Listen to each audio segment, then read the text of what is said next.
नमस्कार दोस्तों, जय महाराष्ट्र। जागो इंडिया जागो में आपका फिर से एक बार हार्दिक स्वागत है।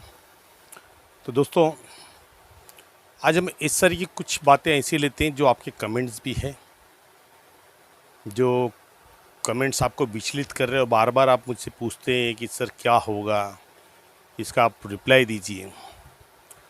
तो वैसे तो हमने जहाँ तक है इस तरह के बारे में सब बातें हमने अपनी वीडियोज़ में बताएं, फिर भी अभी जो नए दर्शक हमारे आते हैं वो उत्सुक रहते हैं उस चीज़ को जानने के लिए। तो पहले तो हमारे एक दर्शक है जिन्होंने एक पूछा है कि ग्रीन जोन में क्या होता है, मतलब ग्रीन जोन में डेवलपमेंट कैसे कर सकते हैं। तो सबसे पहले तो मैं ग्रीन जोन के बारे में आपको बताता हूँ। ग्रीन जोन यानी हरा, हरा यानी खेती की ज़मीन। खेती की ज़मीन पे तो कोई कंस्ट्रक्शन होता ही नहीं है, लेकिन आप उसको ग्रीन जोन कैसे कहेंगे? यदि उस जगह पे अगर आपके झोपड़े बने हैं तो ग्रीन जोन तो ऐसे ही ख़त्म हो गया, क्योंकि अगर झोपड़े बने तो एने हो गई। अब एने हो गया तो ग्रीन जोन का मतलब ही ख़त्म हो गया है। ग्रीन जोन तो जहाँ खेती होती है उस जगह को ग्रीन जोन कहा जाता है। अब जैसे आज से 10-20 साल पहले, 10-20 साल पहले बहुत सारी प्रॉपर्टियाँ आपने देखा होगा, वसई, दहीसर, बहुत सारी प्रॉपर्टियाँ खाली थी जहाँ पे खेती की ज़मीन थी। वहाँ पे जो डेवलपर्स, हमारे पास भी कुछ डेवलपर्स आते थे कि ठाकुर भाई इस चीज़ को अगर हमको डेवलप करना है, चालियाँ बनाना है तो कैसे कर सकते हैं, क्योंकि इसका जो भी प्रॉपर्टी कार्ड ये सब है उसमें खेती की ज़मीन है। अभी आज भी देखिए भाईंदर हाईवे के बगल में पूरी प्रॉपर्टी खाली पड़ी, वो ग्रीन जोन है। लेकिन ये ग्रीन जोन से निकालने का तरीका क्या होता है इस बारे में हम आपको बताऊंगा, क्योंकि उस समय जो लोग आते थे उनको मैं एक ही सलाह देता था। देखिए, ग्रीन जोन से आपको एने जब तक आप नहीं करते, एने यानी नॉन एग्रीकल्चर, बिगर खेती की ज़मीन, बिगर खेती की ज़मीन। अब ये भी आपको समझा दूं कि जो प्रॉपर्टी ग्रीन जोन यानी खेती की प्रॉपर्टी होती है वहाँ पे प्रॉपर्टी कार्ड्स नहीं होते। ये पहले आप समझ लीजिए, वहाँ प्रॉपर्टी कार्ड नहीं होते, वहाँ 6/12/7/12 होते हैं। जैसे जो यूपी वाले हैं, तो यूपी वालों को पता होगा कि हमारे यहाँ पे गांव में जो खेती की ज़मीन वहाँ खसरा, खतौनी ये कहते हैं। जैसे 6/12/7/12 यहाँ महाराष्ट्र में 6/12/7/12 गाँव नमूना अ ब क ड, गाँव नंबर 14, गाँव नंबर 6, गाँव नंबर 7 गाँव नमूना होता है, और 6/12/7/12। तो इनकी जो एंट्री रहती है 7/12 में होती है। गाँव नंबर 14 जो महाराष्ट्र का है, देखिए मैं अदर स्टेट्स के बारे में नहीं बता सकता हूँ कि मैं महाराष्ट्र में हूँ तो महाराष्ट्र के बारे में ज़्यादा जानता हूँ। मैं यूपी के बारे में भी उतना नहीं जानता हूँ जितना महाराष्ट्र के बारे में जानता हूँ, कि मेरी पूरी लाइफ, मेरे पिताजी की लाइफ महाराष्ट्र में निकली है, और महाराष्ट्र से बेहतर हम शायद दूसरा कानून हम जानते ही नहीं है। महाराष्ट्र में गाँव नंबर 14 होता है, उसको बोलते हैं वंशावली। वंशावली मतलब गाँव नंबर 14 में जैसे आपकी प्रॉपर्टी है, अब गेस करिए, जैसे आपकी प्रॉपर्टी है तो आपकी प्रॉपर्टी कब से है, उससे पहले आपके कौन पूर्वज जो मालिक थे, उनके बाद उनके बेटी कितने, वहाँ से फैमिली और बड़ी, उनकी कितने लीगल आयस, इस तरह से वंशावली बनती है। अब मान लीजिए एक व्यक्ति है, एक व्यक्ति से 4 बच्चे, तो उनके आगे ए के आगे ABCD 4 हो गए। अब ए के कितने बच्चे, जैसे एक के 2 है तो वहाँ पे लिखा जाएगा एक के 2 बच्चे, दोनों का नाम लिखा जाएगा। बी के कितने बच्चे, 3 बच्चे, उनके नाम लिखे। सी के 1 बच्चे, उनका नाम। तो इस तरह का वंशावली बनती है, वो गांव नमूना 14, जिसके अंदर गांव नंबर 14 अगर महाराष्ट्र में एक अगर आपकी प्रॉपर्टियां हैं तो आपको पता होगा कि गांव नंबर 14 आप जब निकालेंगे तो आपकी पूरी वंशावली मिलेगी कि आपके पूर्वज कब से और उसके बाद कौन थे। जैसे कि एक कहावत है ना कि आज हम हैं, हमारी एक या दो पीढ़ी हमें पता है कि एक या दो पीढ़ी, मेरे पिताजी, मेरे दादाजी, मेरे परदादाजी, उनका नाम तक मुझे याद है। उनके आगे उनकी जो पीढ़ी मुझे पता नहीं। उसका कारण ना हमने जानने की कोशिश की, ना हमारे पिताजी ने या दादाजी ने बताने की कोशिश की। अब मेरे पिताजी को अपने पिताजी और अपने दादाजी का नाम था, वहाँ तक मुझे पता चला कि भाई मेरे पिताजी, फिर मेरे दादाजी और मेरे परदादा। इसके पीछे पहले की जो पीढ़ियाँ हैं हमें याद ही नहीं है। लेकिन गांव नमूना 14 जो आप निकालेंगे तो आपको डिटेल मिलेगा कि आपकी पीढ़ी में कितने लोग पहले से थे, उनके नाम क्या थे। आपकी पुश्त दर पुश्त मिलेगी। ये गांव नमूना 14 होता है। और जहां प्रॉपर्टी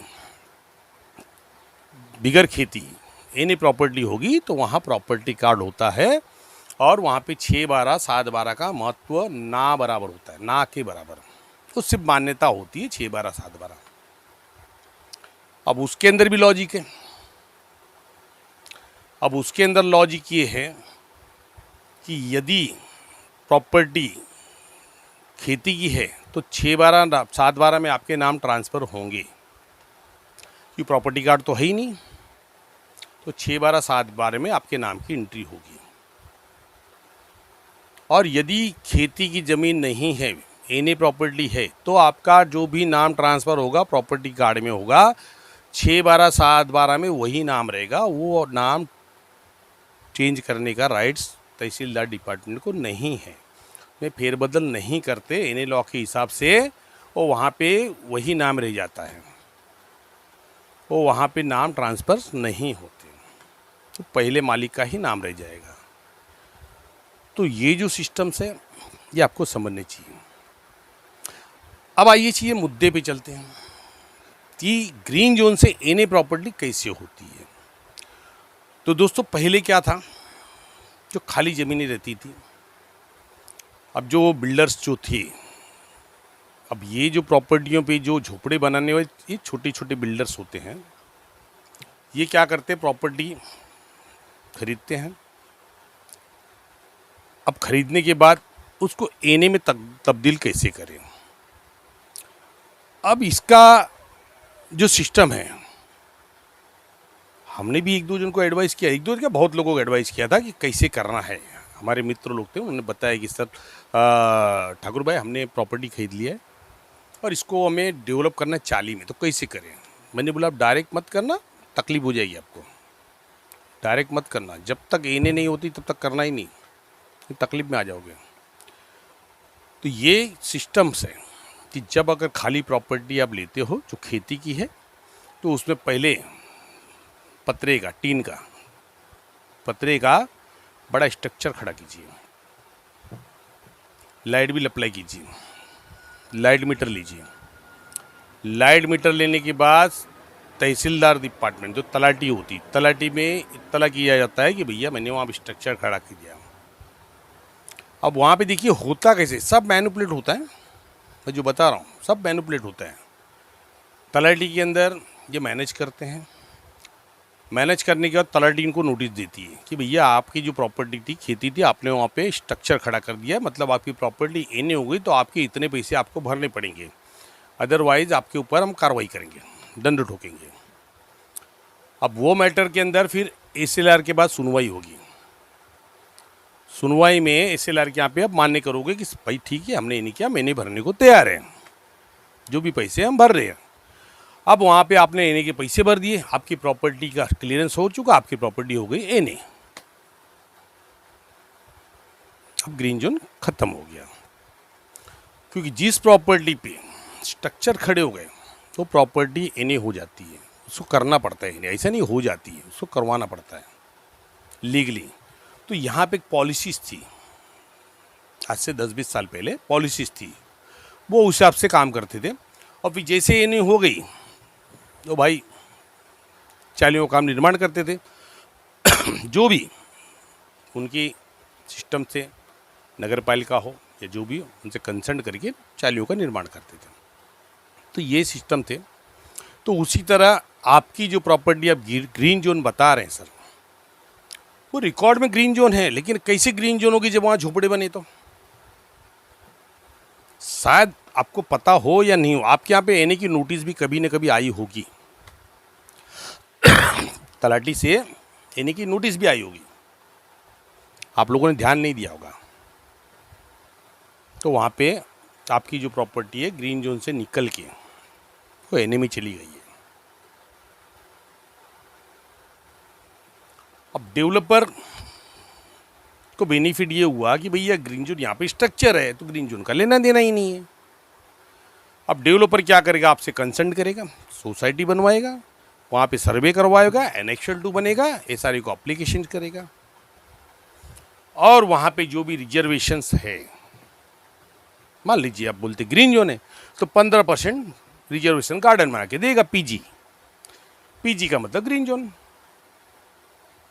जहाँ पे हरी घास वगैरह ग्रीन जोन हो गया, तो गार्डन दीजिए, वो ग्रीन जोन हो गई। तो ये जो चीज़ें समझिए आप। देखिए, हम सरकार को दोष नहीं दे सकते, हम खुद गलत हैं। हमने उस प्रॉपर्टियों को भी संभाल के नहीं रखे जो प्रॉपर्टी हकीकत में ओपन रहनी चाहिए थी। आज प्रॉब्लम्स क्या हो रहे हैं आपको पता है? सरकार को एक कठोर नियम निकालना पड़ेगा, और ये इसलिए करना पड़ेगा कि उसके अंदर आपकी भी भलाई है, हमारी भलाई है, और पूरे हिंदुस्तान की भलाई होगी उसके अंदर। एक कठोर नियम ये निकालना पड़ेगा, जो भी खेती की प्रॉपर्टी है उसके ऊपर कंस्ट्रक्शन टोटली बंद,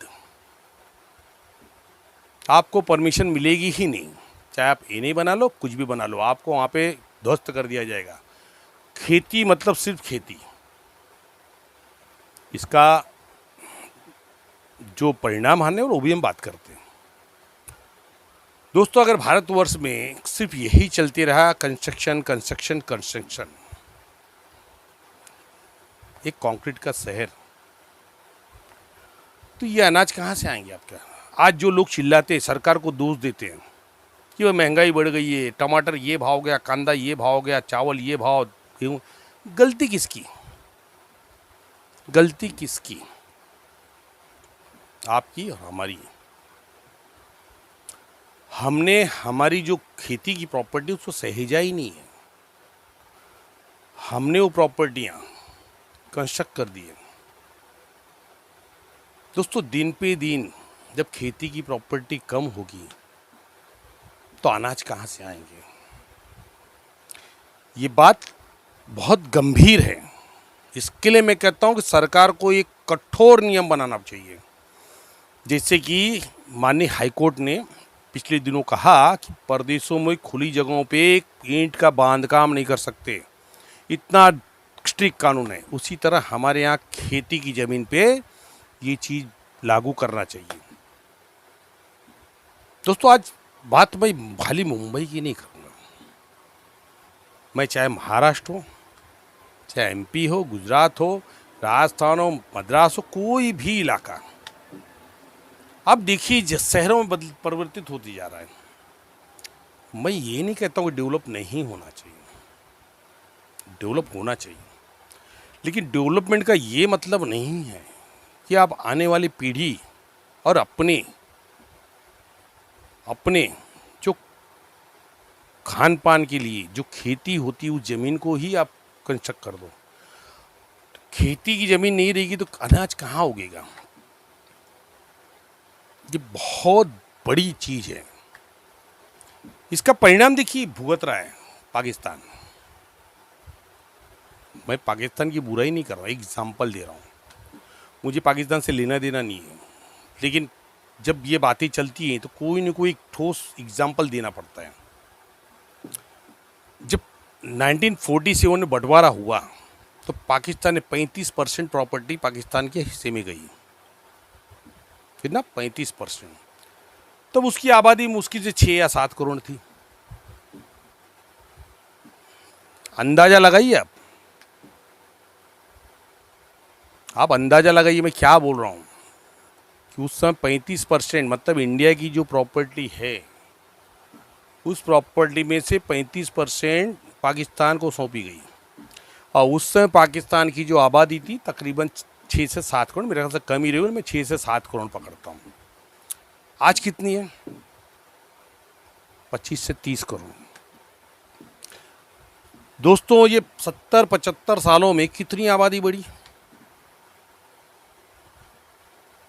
आप 7 भी पकड़ेंगे तो 30, तो 4-4.5 गुना, मतलब 400 गुना आबादी बढ़ी है। तो आप मुझे बताइए, एक समय ऐसा था कि पाकिस्तान हमसे ज़्यादा खुशहाल था। मैं पैसे के मामले में नहीं बात करूंगा, मैं जो जीडीपी है उसके मामले में नहीं बात। जीडीपी तो कभी पाकिस्तान की हमसे ज़्यादा थी ही नहीं, लेकिन अनाज के मामले में शायद आपको ये भी नहीं पता होगा कि जब बंटवारा हुआ 1947 में, तो जो हमारे यहाँ सबसे ज़्यादा उपजाऊ ज़मीनें थी वो पाकिस्तान में गई। ये भी शायद आपको पता है या नहीं पता है, उस चीज़ का कभी भी सर्च कर लीजिएगा। जो उपजाऊ ज़मीनें थी वो पाकिस्तान में चली गई। लेकिन पाकिस्तान ने क्या किया? जनसंख्या, आबादी पे ध्यान दिया। आज जो 400 गुना ज़्यादा आबादी बढ़ गई, तो मुझे पता जो खेती होती थी, जहाँ 6-7 करोड़ लोग उस चीज़ में अपना जीवन निर्वाह करते थे और बची हुई जो अनाज थे वो एक्सपोर्ट करते थे। आज वही चीज़ आबादी 4 गुना ज़्यादा हो गई। अब खेत तो उतने ही है ना, खेत तो बढ़े नहीं है, उल्टा कम हुए होंगे। दोस्तों आबादी ही देश के लिए सबसे विकास में रोड़ा पैदा करने वाली अगर कोई चीज़ है तो पॉपुलेशंस, ये ध्यान रखिए। जैसी जैसी जनसंख्या बढ़ेगी कंस्ट्रक्शन ज़्यादा होंगे, खेती की ज़मीन कमी होगी। क्योंकि दोस्तों आपके पास जो ज़मीन है वो ज़मीन नहीं बढ़ती, जनसंख्या बढ़ रही है सॉरी, जनसंख्या बढ़ रही है। अब जनसंख्या अगर बढ़ रही है तो भाई उस चीज़ की जो अंदर उपज हो रही है वो तो कम होगी कि नहीं होगी? मुझे बताइए, कम होगी ना। अगर एक व्यक्ति 2 जने महीने के 100 रुपये कमा रहे हैं तो 100 रुपये में जीवन निर्वाह कर रहे हैं। वही आने वाले समय में वो 4 हो जाए और 100 रुपये में करेंगे तो उनको तकलीफ होगी कि नहीं होगी? बस यही सेम तथ्य आप लगाइए उस ज़मीन से, क्योंकि ये पॉपुलेशन की वजह से हमें अनाज महंगा हो रहा है और होगा। आप सोचते कि टमाटर 1 रुपये किलो मिले तो बेचारे किसान भाई क्या करेंगे जो इतनी मेहनत से अनाज उगाते हैं? ना उनके सर्विस फंड है, ना प्रोविडेंट फंड है, कुछ नहीं है। लेकिन लगन से सबसे ज़्यादा मेहनत अगर कहीं है तो खेती में है। अगर मैं झूठ बोल रहा हूँ तब बताइए, जो भी किसान भाई जो पूना, पिंपरी चिंचवड़ जो हमारे सदस्य हैं, बताइए मैं गलत बोल रहा हूँ? या हमारे यहाँ जो यूपी वाले हैं और भी महाराष्ट्र के अलग इलाकों में से, तो बताइए क्या गलत बोल रहा हूँ मैं? खेती जैसा कठिन कार्य कोई नहीं है। तो किसान भाइयों का भी सोचना चाहिए। ये महंगाई पॉपुलेशन का असर है। जितनी जनसंख्या बढ़ेगी पॉपुलेशन का की वजह से वो चीज़ उतनी ही मात्रा में बढ़ती जाएगी। ज़मीनें कम होगी, अनाज कम होंगे, अनाज कम होंगे तो भाव ज़्यादा बढ़ेंगे। तो ये चीज़ें हैं। हम थोड़ा सा भटक गए थे मार्ग से, लेकिन ये चीज़ जानना बहुत ज़रूर था, क्योंकि ये हमारी गलतियां हैं कि हम कोई भी खाली जगह होती है वहाँ पे हम स्ट्रक्चर्स बनाने चालू कर देते हैं, चाहे वो सरकारी ज़मीन हो या फॉरेस्ट की ज़मीन हो। लेकिन सरकार ने उस चीज़ में नियम लगाया कि भैया इनको ऐसा रे में बना के दिया जाए, लेकिन तकलीफ वही आ रही है कि आपको तो डेवलपमेंट करके आपको घर मिल जाए, लेकिन बाकी की जो प्रॉपर्टी है बिल्डर 1 इंच ज़मीन खाली नहीं छोड़ता है, पूरा का पूरा पैक।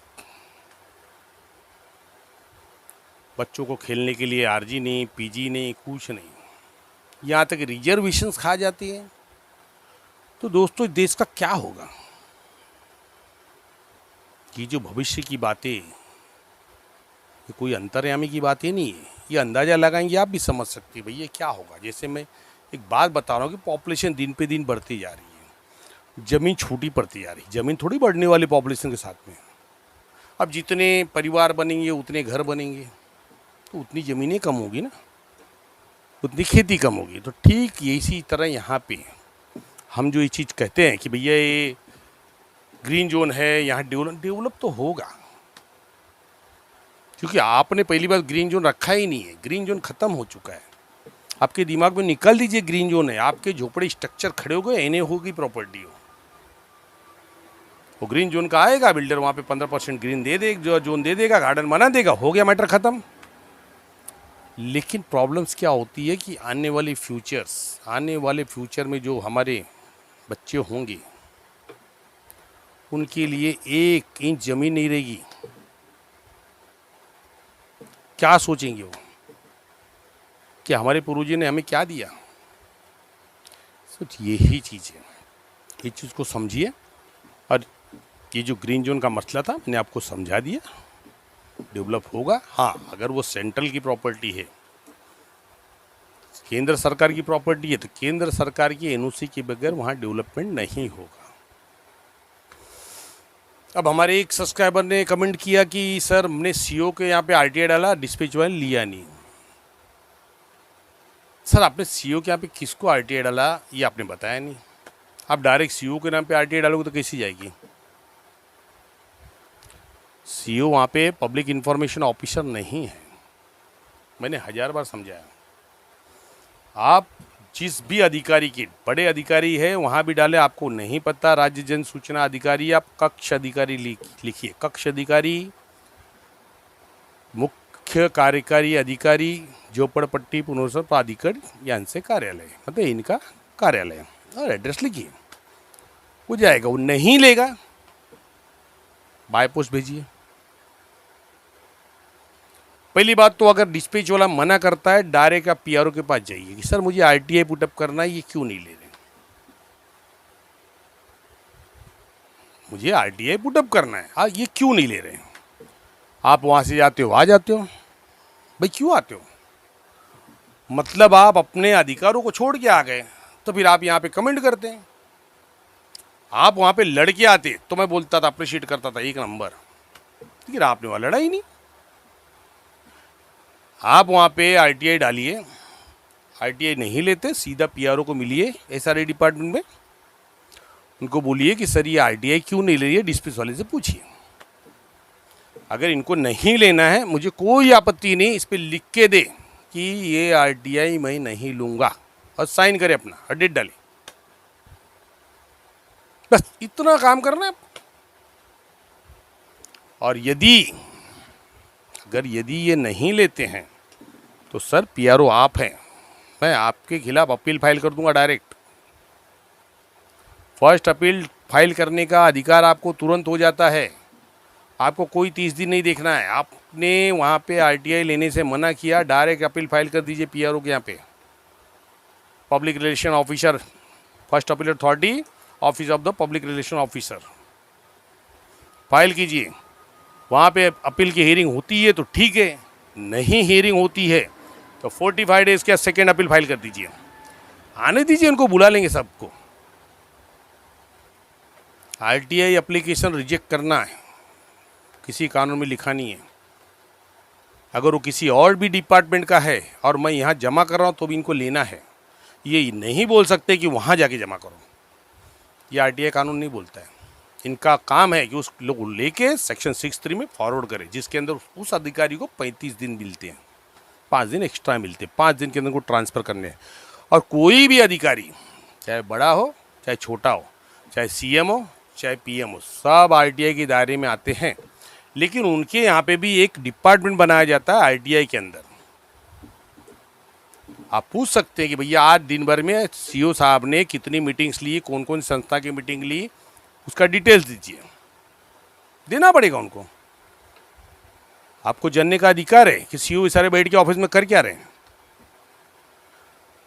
तो आप जब मायूस होकर निराश होकर आ जाएंगे तो आप इस चीज को क्यों बाय कर रहे हैं? भाई आपके पास अधिकार वहीं है, सीधा पीआरओ के पास जाइए, सर ये आरटीआई क्यों नहीं ले रहे हैं, ये आरटीआई क्यों नहीं ले रहे हैं, ये पहले बताइए। नहीं है तो लिख के दीजिए, मैं अपील फाइल करता हूं, नहीं तो नहीं भी लिखे तो भी अपील फाइल करूंगा आपके यहाँ पे, ये ध्यान रखिए। और नहीं बाय पोस्ट भेज दूंगा मैं, तो बाद में मत बोलना, फिर आपको जवाब देना है कि भैया यहाँ पे आरटीआई का डिपार्टमेंट नहीं है, लिख के दीजिए ना मुझे। तो डिस्पैच वाले को बोलिए कि भाई जहाँ आप आरटीआई डाल रहे हो वहाँ पे आरटीआई, उस संबंध में आरटीआई डिपार्टमेंट का कोई अधिकारी वहाँ पे नहीं बैठता है, ये आरटीआई एक्ट से बाहर है, ये लिख के दीजिए मुझे। कोई भी अधिकारी आरटीआई एक्ट से बाहर नहीं है, यहाँ तक कि सीएम और पीएम भी आरटीआई एक्ट के दायरे में आते हैं, ध्यान रखिएगा। आरटीआई एक्ट महाराष्ट्र का कानून नहीं है, सेंट्रल एक्ट है, केंद्रीय अधिनियम है। इसलिए आपको वहाँ पे डरने की जरूरत नहीं है। आप पूछिए, नहीं है तो ठीक है सर, मैं आपने रिजेक्ट किया ना, मैं कल अपील फाइल कर देता, मत लीजिए अपील भी। चलता हूँ मैं एसआईसी में तो पूछता हूँ ना कि सर ये अपील भी नहीं लेते, आरटीआई भी नहीं बोलते, हम आरटीआई के दायरे में आते ही नहीं है, ये इनका कहना है। अब बुला के पूछिए, तब एसआईसी बुला के पूछेगा ना पीआरओ को, तब एसआईसी पीआरओ को बुला के पूछेगा कि भैया आपने आपके डिपार्टमेंट मना कैसे किया, आप आरटीआई लेके भेजिए डिपार्टमेंट में, या तो उनको जवाब दीजिए। आप इग्नोर नहीं कर सकते डिस्पैच के अंदर। तो दोस्तों छोटी छोटी बातें, लेकिन आप अपने अधिकारों को वहीं पे छोड़ के आ जाते हैं। अब वहीं छोड़ दिए तो मैं क्या करूं बताइए। अभी लास्ट टाइम मैंने बताया, मैं गया था वहाँ पे, भाड़े के मैटर्स थे, इंडिविजुअल्स एप्लीकेशन फाइल करने, 6 एप्लीकेशन, 2 बोले नहीं 2 के ज़्यादा हम लेंगे नहीं। बोला क्यों भाई, क्यों नहीं लेंगे आप? अब आपकी मनमानी चलेगी, आप अपना कानून बनाएंगे। बोले नहीं पीआरओ साहब ने मना किया। तुरंत गया पीआरओ साहब के पास, जादव साहब है। बोला सर जादव साहब क्या चल रहा है यार, भाई मैं वहाँ एप्लीकेशन फाइल करो, बोलते 2 से ज़्यादा नहीं लेंगे। तो भाई क्या करूँ, मैं आदमी रखूँ काम पे? तो एक काम कीजिए, आदमी को पकड़ दीजिए, भेज देता हूँ मैं। बोले अरे पूछना पड़ेगा। मतलब पूछिए किसको पूछना है। उन्होंने मैडम को फ़ोन लगाया, संध्या बाबन को लेको, कि मैडम ये साई दुर्गा का मैटर है, इंडिविजुअल बोल डालने के लिए। आपने बोला हाँ, मतलब मैंने बोला है इंडिविजुअल लो उनका। तुरंत वहाँ फ़ोन किया, साई दुर्गा में कोई भी आएगा सबका मैटर लो, एक नहीं 50 भी हो तो लो, इग्नोर नहीं करने का। तो आपका अधिकार आप खुद मांगने को तैयार नहीं है सर, तो मुझे मैसेज करके क्या करना चाहते बताइए। अब मैं तो आपके एप्लीकेशन नहीं लूँगा ना, मैं तो कोई अथॉरिटी नहीं हूँ, मैं सिर्फ मार्गदर्शन करूँगा। और मैं हमेशा यही चीज़ किया हूँ, जो डिपार्टमेंट आरटीआई एप्लीकेशन नहीं लेगा ना, तुरंत वहाँ अपील फाइल कर दीजिए कि भैया मेरा एप्लीकेशन लिया है नहीं डिपार्टमेंट। अब डिपार्टमेंट कौन है? Dispatch department. तो डालिए पीआरओ के अंडर में आएगा, वो पब्लिक रिलेशन ऑफिसर है ना, डाल दीजिए उनके पास। आपको क्या करना है, डालिए वहाँ पे अपील कि भैया लिया क्यों नहीं, आपके अंडर में है। जो ओएस होते हैं, ओएस ऑफिस सुपरिटेंडेंट, तो यहाँ पे पीआरओ रखा हुआ है। या तो उनको पूछिए ओएस कौन है भैया, मुझे ओएस से मिलना है, ऑफिस सुपरिटेंडेंट कौन है, ये कैसे मना कर सकते हैं मुझे आरटीआई डालने से। तो ये चीज़ आपको करना पड़ेगा सर। आपकी लड़ाई आप ही लड़ सकते, मैं नहीं लड़ सकता हूँ। मुझे तो कोई नहीं बोलता भैया आरटीआई मैं नहीं लूँगा, मैं सीधा बोलता भाई लिख के दीजिए, कंप्लेंट हो जाएगा लिख के दीजिए। अभी देखिए मैंने बताया ना, पुलिस स्टेशन का कंप्लेंट इग्नोर कर दिया, डाला आरटीआई। अब समय हो रहा है ना, मुझे अभी तक कोई रिप्लाई नहीं आया, अपील भी फाइल करूँगा मैं। कंप्लेंट आपको जब जाती है तो आपको लेना है, आप रिफ्यूज़ नहीं कर सकते। फिर आपने डिस्पैच सिस्टम बनाया क्यों है कि भाई जो भी कंप्लेंट है मैं देख के लूँगा, नहीं तो लूँगा ही नहीं। ये मतलब मनमाना ढंगा, मतलब ये पुलिस स्टेशन क्या अपने मर्जी से कंप्लेंट लेगी कि भाई ये कंप्लेंट मुझे नहीं चाहिए, आप लेके जाओ? ऐसा नहीं होता है। रूल सरकार का चलता है, डिपार्टमेंट का नहीं। सरकार ने जो रूल बनाया वही रूल है। तो आने दीजिए ना, मैं बताऊंगा ना अपील में क्या सिस्टम है क्या नहीं है, उनको बताऊंगा। इनको पुलिस की भाषा समझाऊंगा मैं, पुलिस का कानून बताऊंगा। भैया आपका पुलिस मैनुअल क्या बोल रहा है, पढ़िए जरा उसको, कि भैया आप अगर आपका कर्तव्य की सूचना देना है तो मैं दे रहा हूं, तो आप ले क्यों नहीं रहे हो, तो आपने इग्नोर कैसे कर दिया। तो ये चीज़ होती है। अब वहाँ आरटीआई गई, वो सोचेंगे कोई होगा बेवकूफ़ आदमी, लेकिन अगर वो ये सोचने की भूल करेंगे तो एसआईसी तक तो मैटर में लेके जाऊंगा। और मुझे बहुत मज़ा आता है पुलिस की आरटीआई में, बहुत मज़ा आता है, समझ रहे कि नहीं। सबसे ज़्यादा मज़ा पुलिस की आरटीआई में आती है। पुलिस वालों को जब काम धंधे पे लगाओ ना तो पागल हो जाते हैं लोग, क्योंकि ये क्या है, यहाँ से डिपार्टमेंट भागेंगे, डीसीपी क्या भागेंगे, इनका समय बर्बाद होता है और इनकी जो रोज़ की कमाई गायब हो जाती है, तकलीफ हो जाती है इनकी। दोस्तों हर चीज़ का कानून है, कानून जानिए, नियम जानिए, अपने आप आपके काम होंगे। आपको मना कर दिया, आप चले आए, भाई नहीं बोलने का, भाई ठीक है पीआरओ साहब को मिलता हूँ मैं, ढाइए डायरेक्ट पीआरओ से मिलिए, भाई मुझे मिलना है। आपके डिपार्टमेंट जो अधिकारी बैठे हैं वहाँ पे डिस्पैच पे, उन्होंने सीधा मना कर दिया मैं लूँगा ही नहीं, तो नहीं लूँगा तो कारण लिख के दो ना मुझे, तो मैं चलता हूँ अपील में। अगर आपने कारण लिख दिया तो भाई आपको वहाँ पे फर्स्ट अपील करने की जरूरत ही नहीं है, डायरेक्ट सेकेंड अपील फाइल कीजिए। कमीशन डिसाइड करेगा कि भैया जब तुमने लिख के दिया, आरटीआई का सेक्शन नहीं है। अब मेरे यहाँ पे एक बार रिलायंस के मैटर में चला था, जब रिलायंस एनर्जी थी, उन्होंने डायरेक्ट लिख के दिया कि भैया हम तो आरटीआई एक्ट में आते ही नहीं है। मैं डायरेक्ट लिख के गया ऊपर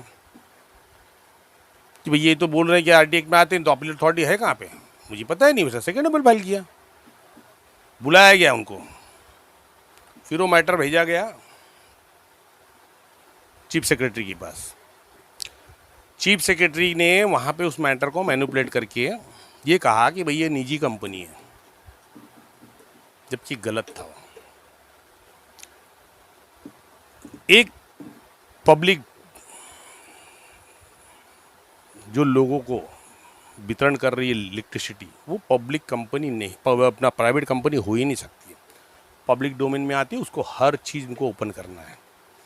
ठीक है, कुछ चीज़ें कॉन्फिडेंस सेक्शन 8 है आपके पास, सेक्शन 11 है आपके पास, लेकिन बाकी जो चीज़ तो देनी होगी। तो ये जो चीज़ें हैं इस चीज़ को आप समझिए।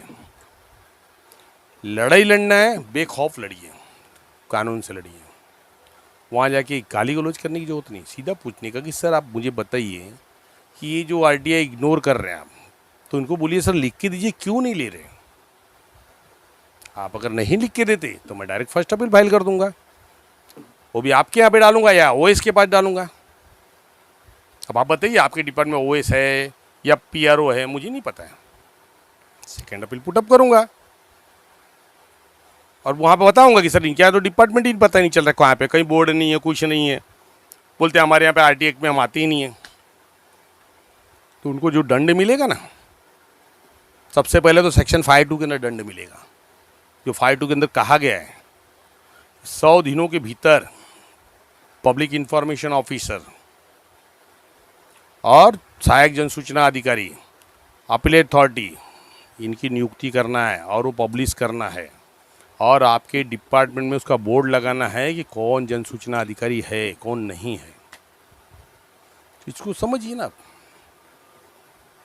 नियम जानेंगे जागरूक बनेंगे, कोई आपसे नहीं लड़ पाएगा। मैं तो जाता हूँ, पीआरओ का मैटर पीआरओ के पास, सिक्योरिटी का मैटर है तो भी पीआरओ के पास। गलत तो गलत होता है और उनको मानना पड़ता है।